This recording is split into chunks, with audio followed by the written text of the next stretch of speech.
They were playing something bass-heavy, an obscure remix of Saint Etienne, when the message came through. I remember because the vibration of the speakers rippled through the legs of my chair and disturbed the surface of my champagne like a warning. We're going younger, nothing personal. 6 words, no subject line, no signature, just the hollow thud of finality dressed as progress. I blinked once, hoping the letters might realign themselves, spell out something else, something reversible. But no, my name wasn't even in it. Around me, the Calvera runway show thundered forward. Models carved the air with their cheekbones, the kind of impossible geometry that turns heads and closes million-euro deals. The audience clapped on cue, awash in velvet scent and self-satisfaction. I didn't move. My hand still resting on the flute remained steady. 12 years, weekends, red eyes, 6 cities in 4 days. I'd built Calvera's global identity from shadows and neon, from old-world couture to modern provocation. And now I was obsolete by text. Someone brushed past behind me and muttered something about the new VP of Innovation with a forced laugh. I kept my eyes on the runway. If they were watching me, if they knew what had just happened, I wouldn't give them the performance they were hoping for. Beside me, a man shifted slightly. I hadn't noticed him earlier, which was unusual. The VIP section at Fashion Week is never quiet, but he was. Charcoal suit, no visible branding, just an elegant watch, and the calm that comes from knowing you don't have to prove anything. He didn't turn, didn't speak. Just raised his glass of water and nodded as if to the room. Water. That alone made him different. My phone buzzed again, a junior associate I barely remembered. So sorry to hear, Ms. Kane. You were a force. Were. I stared at that word so long it stopped looking like language. I set the glass down and folded my hands in my lap. The lights dimmed for the finale and applause surged around us. I didn't move. I wasn't done, not by a long shot. The man beside me waited until the lights came back up. Then he leaned in, voice low, steady. You took that text well, he said. Most would have stormed out. I turned my head and finally met his eyes. Backstage smelled like warm stage lights, perfume and nerves. Models slipped past in silk and lacquered heels. Handlers whispered timing cues, and photographers moved like predators with lenses for eyes. I knew this rhythm. It used to belong to me. No one looked directly at me. My old VP Dax Hillier was leaning near the lighting grid, all post-show exuberance and fake humility. I walked past him without slowing, and he flinched, just slightly. His hand touched his neck like he wasn't sure if he should wave or disappear. I didn't stop. Let him wonder. The PR coordinator, Elise, was already giving interviews, my role listed as Creative Consultant Emerita, in the background of her speech. They'd already rewritten the press materials. Calvera was never messy. The brand always moved faster than its blood trail. The intern I once pushed into her first styling session, Mira saw me coming and tucked behind a curtain. She used to text me at midnight for fashion history resources. Now she acted like she didn't recognize me. I didn't blame her. I wouldn't want to be seen choosing the wrong side either. One of the photographers caught a shot of me near the exit. Pure reflex flash on shutter click. I didn't flinch. If they wanted an image of me leaving, they'd get one worth printing. Outside, the night air was unseasonably warm for February. Paris streetlights blurred against the dark sky. I didn't call for the car. I walked. Past the press vans, past influencers taking post-show selfies against the marble columns, past assistants laughing at something on a phone that wasn't mine. They were already forgetting me. But forgetting is a fragile process. It assumes nothing sharp is left behind. I passed a boutique window featuring Calvera's newest campaign, the one I helped cast style and name. They'd color-corrected it too harshly. It looked lifeless, like it didn't remember where it came from. I turned the corner and kept walking, not toward a hotel, not toward a plan, just forward. The sound of heels behind me matched my pace, then slowed. A voice measured and low. Ms. Kane. May I offer you a ride? I turned toward the voice, and there he was, again, charcoal suit, no tie, the same quiet confidence as before. He stood by a black sedan, the door already held open by a driver with no questions. Miss Kane, he said, nodding slightly. Just Alaric, if you prefer. I already knew the name. Alaric Sorel, the man who had taken Maison Leora from fussy legacy brand to whispered obsession in 5 seasons. His name didn't travel loudly, but it traveled well. I slid into the car without answering. We didn't speak until the engine started. Paris moved around us in soft gold streaks. At one point, I looked down and saw the text again. We're going younger. Nothing personal. Alaric glanced over. Your hands didn't shake, he said. That told me everything I needed. I didn't ask what he thought he needed. At the reception held in a converted gallery just off the Place Vendôme, he stayed by my side, not hovering, not managing, just present. He never once mentioned Calvera by name.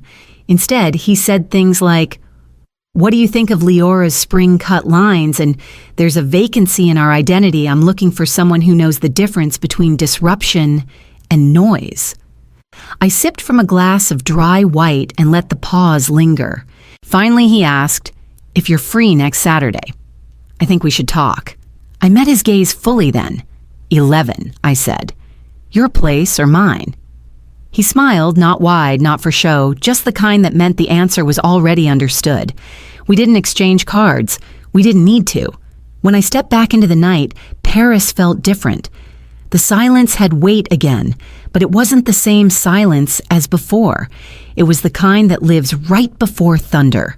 By the time I returned to the hotel, I already knew what I'd wear to that meeting, and I already knew which file I would print first. The lights in the Calvera building lobby were too bright, always had been, meant to evoke clarity and modernity, but today they just made everything feel clinical. I didn't pause at reception. The guard gave me a strained nod, one of those reflexive greetings that dies halfway out of the mouth when they remember you're not supposed to be here anymore. The elevator opened onto the executive floor, and it was already happening. My nameplate was gone. My inbox had been deactivated. My calendar cleared. They hadn't waited. Of course they hadn't.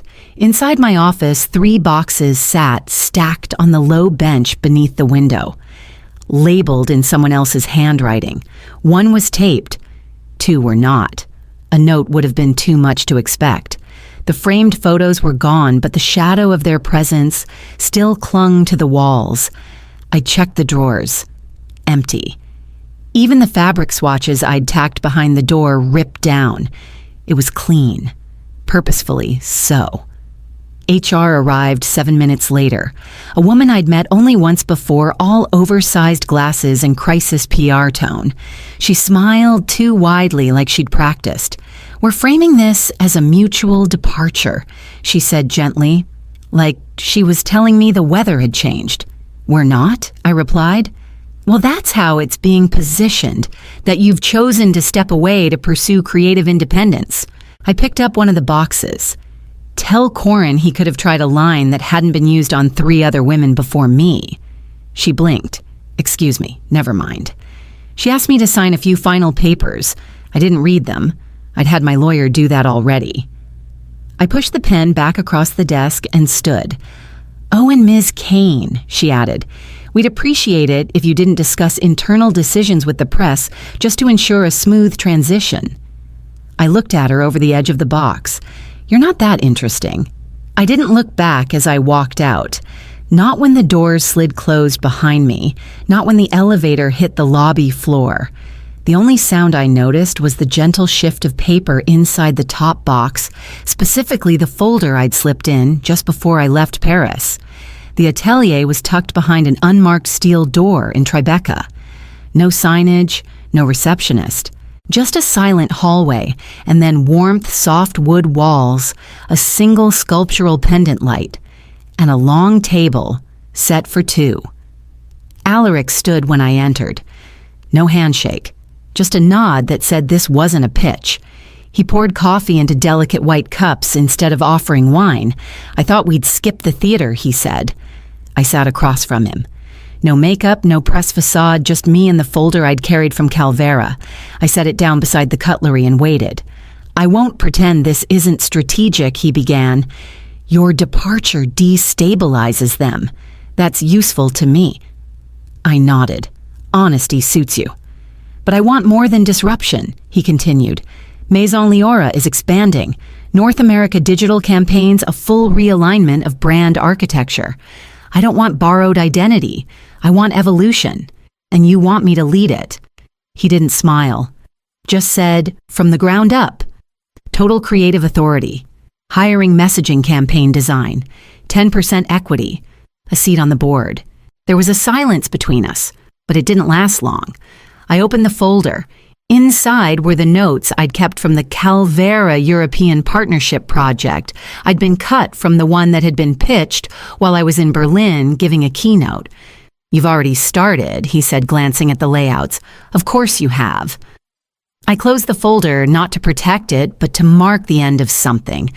I didn't ask about budget. I didn't ask about team. Those things could be built. I'm in, I said, but I won't do this halfway. He slid the contract across the table like it had been waiting for me. I read enough to confirm the essentials: creative freedom, ownership, my name where it mattered. I signed before dessert. After, as I stepped into the crisp night, the doorman didn't ask if I needed a ride. He just opened the car already waiting and nodded once as if he'd seen the handover of a crown. By Monday, I was dialing names. No one at Calvera remembered how to spell. I didn't post anything. No quotes about new beginnings, no cryptic captions, no staged photos under flattering lighting. Let them wonder. Instead, I opened my old black notebook, the one I never synced to the cloud, and started dialing. The first call was to Renata Velez, the stylist behind 3 red carpet looks that made headlines not because they were loud, but because they knew when not to speak. She picked up after 1 ring. Varel, she said. Finally. We didn't talk about Calvera. We didn't need to. I asked if she was still working with the Velan Group in LA. She said yes. I said I had something new in motion. She didn't ask for a press deck. Just said, send me swatches by next week. The next morning, I called Dwayne in Milan, the boutique director who used to handwrite thank you notes with every private purchase. He was still bitter about Calvera's last capsule collection. It looked like it was designed by AI, he said. What happened to texture? I told him Maison Leora was ready to remember how fabric breathes. He paused, then put me down for the first preview window. Paris or New York, I'll fly. By Thursday, I had 6 confirmed meetings, 4 soft commitments, and 1 unsolicited call from a celebrity agent asking if Leora's rebrand had room for a signature face. I hadn't even sent out a single campaign concept. I didn't have to. Friday afternoon, Tess forwarded me a forwarded email from Calvera's retail team. Harrow's in Boston, one of their oldest stockists, had just pulled their spring order. No explanation given, just a note, reallocating shelf space to brands aligned with our evolving values. No one said my name, but I heard it anyway. I closed the notebook satisfied. Not with noise, but with motion, a different kind of momentum. Leora hadn't released a statement, hadn't posted a teaser, hadn't said a word. But the Fashion Week dinner circles were buzzing. By the end of the day, Calvera had called an emergency meeting. And by the time I looked at the clock, it was already time to draft the first campaign board. It started with a blog post on a niche industry site, the kind of outlet only insiders and interns read, the kind where truth hides before it hits headlines. They published a grainy photo of my stripped office fluorescent lights catching the bare wall where my campaign boards had once hung. The caption read, "Departures are rarely as mutual as the press releases claim. No name, no quotes." But the implication was clear, and it didn't stop there. Over the next 48 hours, emails leaked. Meeting notes too, some from decks I'd never even been allowed to see decisions made while I was across the country, giving keynotes in my own name. A scanned memo from HR labeled my exit as timely repositioning. Another email from a junior PR rep asked if the press statement should downplay her legacy tone. Legacy tone. By Wednesday, the rumors had calcified into something sharper. Hashtags appeared on industry Twitter. Your Chicane built, int maison misstep. Legacy was hers. Someone sent me a screenshot of a Calvera group chat where a digital design lead asked, "So we're just pretending she didn't build this entire line. I didn't post anything. I didn't need to." What surprised me most was how many of them remembered. People I'd thought had moved on. People I'd once corrected gently in design reviews, mentored through internships vouched for in closed-door meetings. They hadn't forgotten after all. They were just waiting. I heard from Tess late Thursday. "Corin's in full damage control," she said. "He called you unstable in a memo, says you ghosted the board." Classic character spin. I smiled. Because I hadn't ghosted anyone. I had email threads, meeting cancellations, call logs showing every unanswered request. I had screenshots. I had proof that I was slowly written out pixel by pixel by people who thought branding overruled memory. And I had no intention of going to war. Not yet. I spent that night pulling up documents, logging timelines, creating a folder labeled Quiet Proof. Then I called Alaric and asked him if Leora's legal team had an appetite for clarity. I spent the weekend assembling a paper trail no one expected me to have. Not because it was buried, but because they assumed I wouldn't bother. They underestimated the quiet kind of woman, the one who remembers subject lines and notices when meetings move to calendars she can't access. Emails, rescheduled briefings, decks I was removed from the morning they went live, notes from design leads who were told not to CC me after March, an invite labeled Strategy Refresh, which turned out to be the meeting where they cut me loose. I cataloged everything, not to retaliate, not yet. Leora was moving forward.